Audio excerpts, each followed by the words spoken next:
जय सिया राम। नीलांबुज श्यामल कोमलांगम सीता समारोपित वाम भागम पाणौ महासायक चारु चापं नमामि रामं रघुवंशनाथं कर्पूर गौरं करुणावतारं संसार सारं भुजगेन्द्र आरं सदा वसन्तं हृदयारविन्दे भवं भवानी सहितं नमामि। मनोजवं मारुततुल्यवेगं जितेन्द्रियं बुद्धिमतां वरिष्ठं वातात्मजं वानरयूथ मुख्यं श्रीरामदूतं शरणं प्रपद्ये। बंदौ गुरुपदकंज कृपा सिंधु नररूप हरि महामोहतं पुंज जासु वचन रविकर निकर। जय सिया राम। मानसामृत के इस अगले भाग में आपका फिर से स्वागत, फिर से जय सिया राम। पिछले पाठ में हमने बालकांड के दोहा संख्या 345 तक का पाठ किया था। पुत्रियां विदा हो रही है, महाराज जनक उन्हें आगे तक पहुंचाने चले हैं। बार बार महाराज दशरथ कहते हैं कि महाराज अब लौट जाइए, बहुत दूर तक आप आ चुके। अंत में महाराज दशरथ का सम्मान करते हुए राजा जनक वापस लौटते हैं।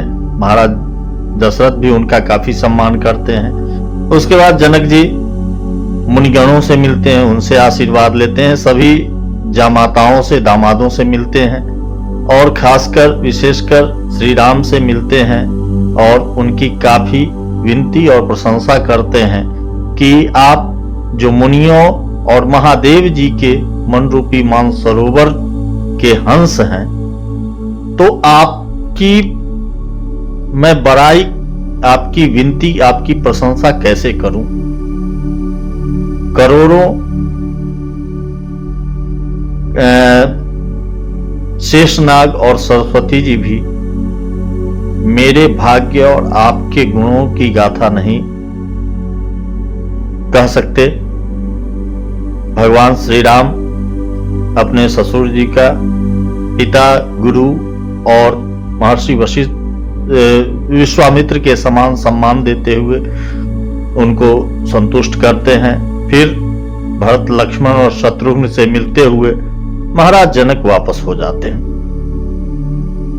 अब इसके बाद बारात जो है बीच बीच में रुकते हुए, अच्छे जगहों पर रुकते हुए और बिल्कुल सही अच्छे मुहूर्त में पवित्र दिन को अयोध्यापुरी के समीप पहुंच जाती है। अच्छा, यहां जब जैसे ही नजदीक पहुंचती है बारात, तो नगारों पर चोटें पड़ने लगती है, सुंदर ढोल बजने लगते हैं, झांझ, टफलियां, भेरी, शंख, शहनाइयां सभी अपने अपने स्वर में उत्साह का संचार करते हुए आगे बढ़ रहे हैं। जब नगरवासियों को ये अंदाजा हो गया कि बारात वापस आ रही है, तो उनके शरीरों में पुलकावली छा गई। अपने अपने घरों, बाजारों, गलियों, चौराहों, नगर के द्वारों सभी को सजाया। हर तरह से घर मंगल कलश घर घर सजाकर बनाकर रखे गए हैं। उस समय भगवान श्री राम की पुरी, उनकी नगरी अयोध्या को देखकर ब्रह्मा आदि देवता सभी सिहाते हैं। राजमहल जैसा शोभित हो रहा है, उसको देखकर कामदेव का मन भी मोहित हो जाता है। हर तरफ उत्साह ही उत्साह है। श्री राम और श्री सीता जी, श्री जानकी जी के दर्शनों के लिए भला किसे लालसा नहीं होगी।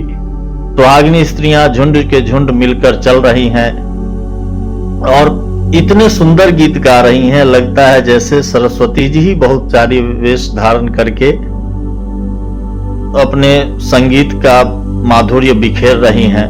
राजमहल में हर तरफ शोर मच रहा है। माताएं, कौशल्यादि माताएं प्रेम के विवश शरीर की सुध भूल गई है।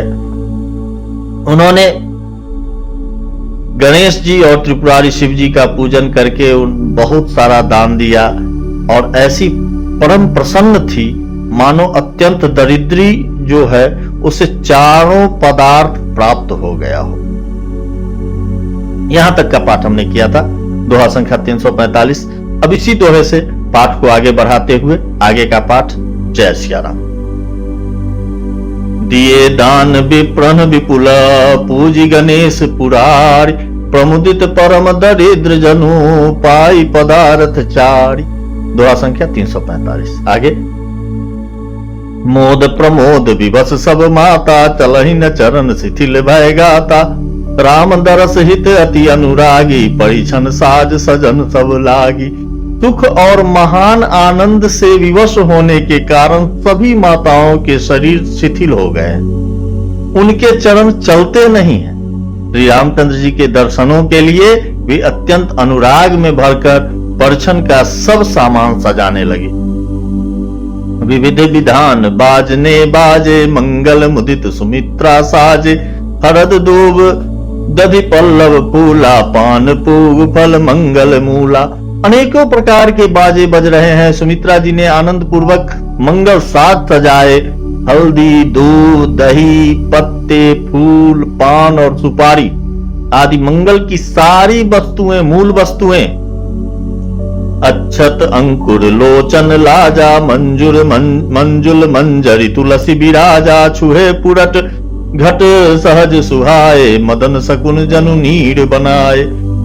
इन सभी के अतिरिक्त अक्षत यानी चावल, अखुए, गोरोचन, लावा और तुलसी की सुंदर मंजरियां सुशोभित, नाना रंगों से चित्रित किए हुए सहज सुहावने सुवर्ण के कलश ऐसे मालूम होते हैं मानो कामदेव के पक्षियों ने घोंसले बनाए हों।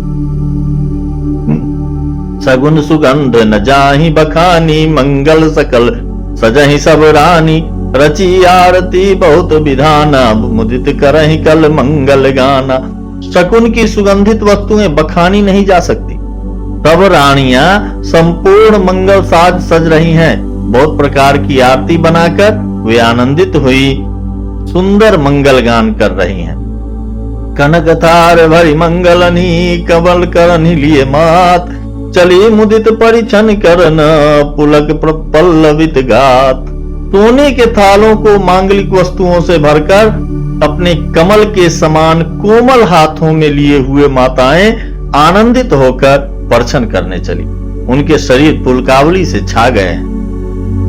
धूप धूम नभ में चक भयउ, सावन घन घमंड जनु ठयउ, सुरतल सुमन माल सुर बरसहि, मनहु बलाक अबली मनु करसहि। धूप के धुएं से आकाश ऐसा काला हो गया है मानो सावन के बादल घुमर घुमर कर छा गए हों। देवता कल्प वृक्ष के फूलों की मालाएं बरसा रहे हैं। वे ऐसी लगती है मानो बगुलों की पाती मन को अपनी ओर खींच रही है। मंजुल मणि में बंद निवारे, मनहु पाक रिपुचाप संवारे, प्रगटहि दुरहि अटन पर भामिनी, चारु चपल जनु दम कहीं दामिनी। सुंदर मणियों से बने बंधनवार ऐसे मालूम होते हैं मानो इंद्रधनुष सजाए हों। अटारियों पर सुंदर और चपल स्त्रियां प्रकट होती और छिप जाती हैं, यानी आती जाती हैं। वे ऐसी जान पड़ती हैं मानो बिजलियां चमक रही हो। दुंदुभि धुनि घन गरजहि घोरा, जाचक चातक दादुर मोरा, सुर सुगंध सुचि बरसहि बारी, सुखी सकल सचिपुर नर नारी। नगारों की ध्वनि मानो बादलों की घोर गर्जना है। याचकगण पपीहे, मेढक और मोर हैं। देवता पवित्र सुगंध रूपी जल बरसा रहे हैं, जिससे खेती के समान नगर के सब स्त्री पुरुष सुखी हो रहे हैं। समऊ जानी गुरु आयो सुदिन्हा, पुर प्रवेश रघुकुल मणि किन्हा, सुमिरि शंभु गिरिजागन राजा, मुदित महीपति सहित समाजा। प्रवेश का समय जानकर गुरु वशिष्ठ जी ने आज्ञा दी। तब रघुकुल मणि महाराज दशरथ जी ने शिव जी, पार्वती जी और गणेश जी का स्मरण करके समाज सहित आनंदित होकर नगर में प्रवेश किया। होहि सगुन बरसहि सुमना, सुरदुंदुभि बजाय, विबुध बधु नाचहि मुदित, मंजुल मंगल गाय। शकुन हो रहे हैं। देवता दुंदुभि बजाकर फूल बरसा रहे हैं। देवताओं की स्त्रियां आनंदित होकर सुंदर मंगल गीत गा गा कर नाच रही हैं। मागध सूत बंदी नट नागर, गावहि जसु तिहु लोक उजागर, जय धुनि विमल वेद वर वाणी, दस दिश सुनिय सुमंगल सानी। मागध, सूत, भाट और चतुर्नट तीनों लोकों के उजागर यानी सबको प्रकाश देने वाले परम प्रकाश स्वरूप श्री रामचंद्र जी का यश गा रहे हैं। जय ध्वनि तथा वेद की निर्मल श्रेष्ठ वाणी सुंदर मंगल से सनी हुई दसों दिशाओं में सुनाई पड़ रही है। विपुल बाजने बाजन लागे, नवसुर नगर लोग अनुरागे, बने बराती बरनी न जाही, महामुदित मन सुख न समाही। बहुत से बाजे बजने लगे, आकाश में देवता और नगर में लोग सब प्रेम में मग्न हैं। बाराती ऐसे बने ठने हैं कि उनका वर्णन नहीं हो सकता। परम आनंदित हैं, सुख उनके मन में समाता नहीं है। पूर्वासिन तब राय जोहारे, देखत राम ही भय सुखारे, करहि निछावरी मणिगन चीरा, बारी बिलोचन पुलक शरीरा। तब अयोध्या वासियों ने राजा को जोहार की, उनकी वंदना की। श्री रामचंद्र जी को देखते ही वे सुखी हो गए। तब मणियां और वस्त्र न्यौछावर कर रहे हैं, नेत्रों में प्रेमाश्रुओं का जल भरा है और शरीर पुलकित है। आरती करहि मुदित नर नारी, हर्षहि निरखि कुंवर बरचारी, शिविका सुभग ओहार उगारी, देखी दुल्हनिन होहि सुखारी। नगर की स्त्रियां आनंदित होकर आरती कर रही हैं और सुंदर चारों कुमारों को देखकर हर्षित हो रही हैं। पालकियों के सुंदर पर्दे हटा हटाकर वे दुल्हनों को देखकर सुखी होती हैं। यही विधि सब ही देत सुखा, आए राज दुआर, मुदित मातु परिछन करहि, बधुन समेत कुमार। इस प्रकार सबको सुख देते हुए राजद्वार पर आए। माताएं आनंदित होकर बहुओं सहित कुमारों का परछन कर रही है, सभी कुमारों का और वधुओं का। करहि आरती बारहि बारा, प्रेम प्रमोद कहे को पारा, भूषण मणिपट नाना जाति, करहि निछावरी अगणित भांति। वे बार बार आरती कर रही हैं, उस प्रेम और महान आनंद को कौन कह सकता है। अनेकों प्रकार के आभूषण, रत्न और वस्त्र तथा अगणित प्रकार की अन्य वस्तुएं न्यौछावर कर रही हैं। बधुन समेत देखि सुतचारी, परमानंद मगन महतारी, पुनि पुनि सिया राम छवि देखी, मुदित सफल जग जीवन लेखी। बहुओं सहित चारों पुत्रों को देखकर माताएं परमानंद में मग्न हो गई। सीता जी और श्री राम जी की छवि को बार बार देखकर वे जगत में अपने जीवन को सफल मानकर आनंदित हो रही हैं। सखी सिय मुख पुनि पुनि चाही, गान करहि निज सुकृत सराही, बरसहि सुमन छनहि छन देवा, नाचहि गावहि लावहि सेवा। सखियां सीता जी के मुख को बार बार देखकर अपने पुण्यों की सराहना करती हुई गान कर रही हैं। देवता क्षण क्षण में फूल बरसाते, नाचते गाते तथा अपनी अपनी सेवा समर्पण करते हैं। देखी मनोहर चारि जोड़ी, शारद उपमा सकल ढंढोरी, देत न बनहि निपट लघु लागी, एकटक रही रूप अनुरागी। चारों मनोहर जोड़ियों को देखकर सरस्वती जी ने सारी उपमाओं को खोज डाला, पर कोई उपमा देते नहीं बनी, क्योंकि उन्हें सभी बिल्कुल तुच्छ जान पड़ी। तब हारकर वे भी श्री राम जी के रूप में अनुरक्त होकर एकटक देखती रह गई। निगम नेति कुल रीति करी, अरघ पावड़े देत, बधुन सहित सुत परिछि तव, चली लवाई निकेत। वेद की विधि और कुल रीति करके अर्घ्य पावड़े देती हुई बहुओं समेत सब पुत्रों को परछन करके माताएं महल में लिवा चली। चारि सिंहासन सहज सुहाए, जनु मनोज निज हाथ बनाए, तिन पर कुंवरी कुंवर बैठारे, सादर पाए पुनीत पखारे। स्वाभाविक ही सुंदर 4 सिंहासन थे, जो मानो कामदेव ने ही अपने हाथ से बनाए थे। उन पर माताओं ने राजकुमारियों और राजकुमारों को बैठाया और आदर के साथ उनके पवित्र चरण धोए। धूप दीप नैवेद्य वेद विधि, पूजे बड़ दुल्हिन मंगल निधि, 12 बार आरती करही, व्यजन चारु चामर सिर धरही।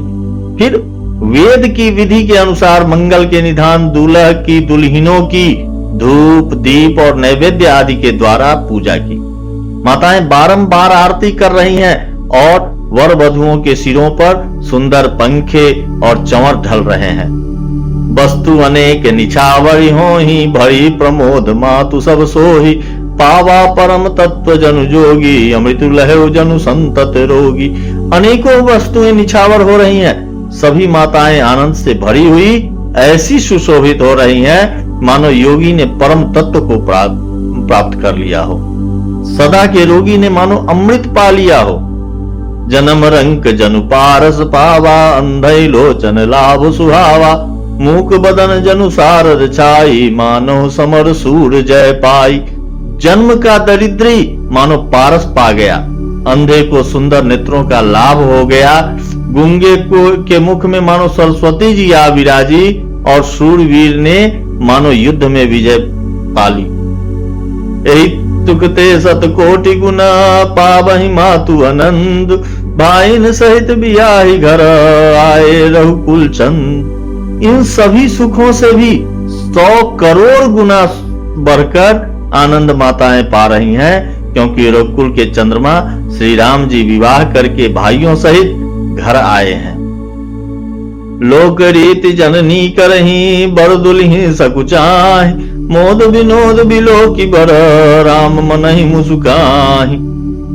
माताएं लोक रीति करती हैं और दूल्हा दुल्हने सकुचाते हैं। इस महान आनंद और विनोद को देखकर श्री रामचंद्र जी मन ही मन मुस्कुरा रहे हैं, मन ही मन आनंदित हो रहे हैं। जय सिया राम। दोहा संख्या 350 क और ख। फिर मिलते हैं मानसामृत के अगले भाग में, तब तक के लिए जय सिया राम।